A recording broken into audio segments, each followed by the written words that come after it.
मी निघते आता, उशीर होतोय. आप ना घरी होती, अजून वेळ आहे ना. हे का रघु अजून आला नाही का डबे घेऊन जायला? नाही आई, येतीलच ते इतक्यात. काऊन काळजी करता तुम्ही? येतील. तू तुझी आवरावर कर. हा तो येईल ना? हो येईल. बर बर मी बघते अथर्वचं. हा जा बाई जा पटापट पटापट. आईला राधिका. काळजी वाटते. सुषमाताई या ना. हे घे. हे काय? अगं सांडगे केले होते, बघ ना जमलेत का? तुम्ही केलेत ना, म्हणजे छानच झालेले असणार. असं काऊन विचारता? आज काही खरं नाही. का? ओ तिने पंचपक्वान्नांचा बेत केलाय, त्यात तुम्ही सांडगे आणलेत. आता आणखीन काय हवं? अगं पण आज तू घरी कशी? अहो निघालेच होते मी, पण ही राधिका सारखं थांब करते, जाऊच देत नाही.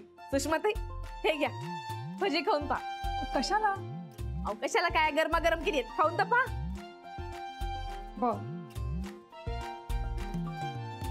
अरे वा, छान झाले तर भजी.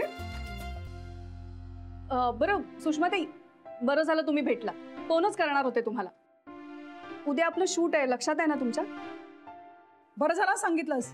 सुबोधला मी आठवण करून देते, नाहीतर एक नंबरचा विसरमुळा येतो.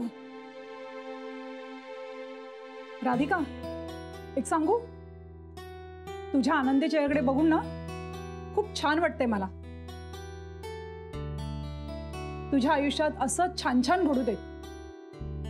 आणि आमच्या सुबोधच्याही. काय रेवती?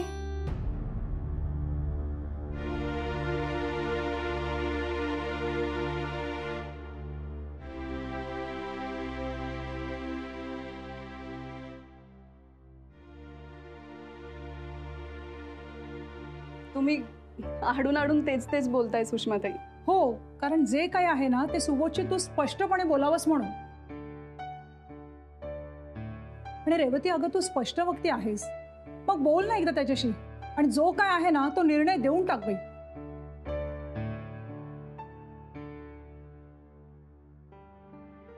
बर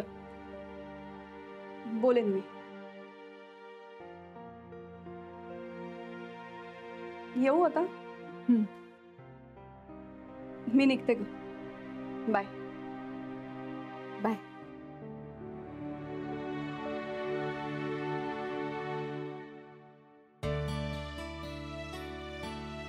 रेवती ही अशी आहे, साधी सरळ सच्ची. आयुष्य असं असावं, त्यात खोटेपणा नसावा, फसवणूक नसावी, कुठलाही आभास नसावा, नाही?